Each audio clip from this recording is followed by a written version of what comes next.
Iron சத்து தலைமுடி உதிர்தலை தடுக்கும் மிதமான சூடு பாலில் கலந்து பருகலாம். லயன் டேட் சிரப் தினமும் 2 ஸ்பூன். ரிட்டனா எழுதி கொண்டு வந்திருக்காங்களா? ஏன்னா நீங்க அந்த பார்ட்டி மெம்பர்ஸோட ரெகுலரா பேசுறீங்க, புஷி ஆனந்த் உள்ளிட்டவரோட பேசுறீங்க.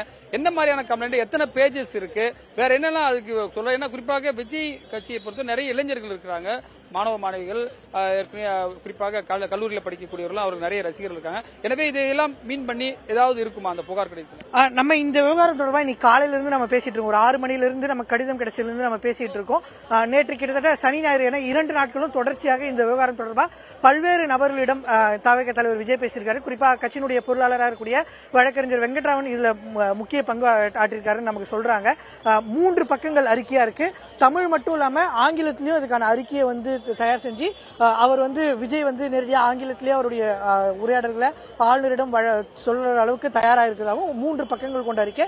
3 கோரிக்கைகள் மட்டும் இல்லாம கோரிக்கைகளை பாயிண்டா வந்து சொல்றதுக்கான ஏற்பாடுகளும் பண்ணியிருப்பதா நமக்கு தெரிய வந்திருக்கு. பார்த்தோம், ஒரு சிறிய லெவல்ல கார் தான் போயிருக்காரு.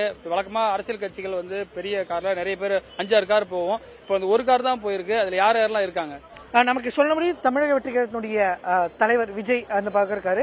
அவர் பின்னாடி இருக்கக்கூடிய இடங்கள்ல பொதுச் செயலாளர் ஆனந்த், பொருளாளர் வெங்கட்ராமன் 3 பேர் தான் ஆளுநரை சந்திப்பதற்கான அனுமதி வாங்கியிருக்காங்க. அந்த 3 பேர் தான். ஒரு காரணம் என்னன்னா, அவர் வந்து பப்ளிக்ல வராரு அப்படின்னா உடனே பெரிய அளவில் கூட்ட நெரிசல் ஏற்படுது. இன்னொன்னு மீடியாவில் ஃபாலோ பண்றது அவருக்கு பெரிய சிரமமா இருக்கிறது சொல்லியிருக்காங்க. இந்த பனையூர்ல இருந்து ஒரு வாரான்னு போகும்போது எம்ஆர்சி நகரில் இருக்கக்கூடிய தன்னுடைய கட்சி அலுவலமா அங்கதான் பயன்படுத்துறாரு. அந்த வீட்டுல தான் கட்சிக்காரங்களை சந்திக்கிறாரு. அரசியல் சம்பந்தமா ஆலோசனை பெறுறது எல்லாரையும் அங்கதான் சந்திச்சு வராரு. அங்கதான் நேற்றும் இந்த ஆலோசனை நடைபெற்றதா சொல்லுது. அங்க இருந்தா இப்ப வந்திருக்காரு. ஒட்டுமொத்தமா ஒரு 3 பக்கங்கள் கொண்ட இந்த அறிக்கையை தமிழக ஆளுநரிடம் சந்தித்து அவர் பல்வேறு கேள்விகள் இருக்கு. ஆளுநரே வேணாம் அப்படின்றத மாநாட்டில் வலியுறுத்தி இப்ப ஆளுநரை சந்திக்கிறாரு.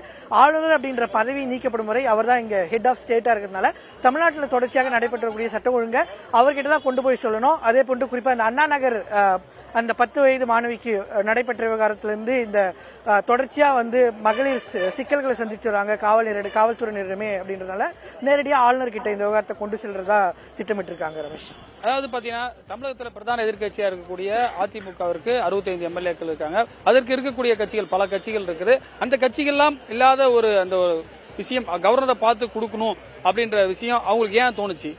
இல்ல, கவர்னரை பொறுத்த வரைக்கும் பார்த்தீங்கன்னா வந்து இந்த விவகாரத்தை பொறுத்த வரைக்கும் விஜய் எப்போ மக்களை நோக்கி செல்வார் அப்படின்ற கேள்வி இருக்கு.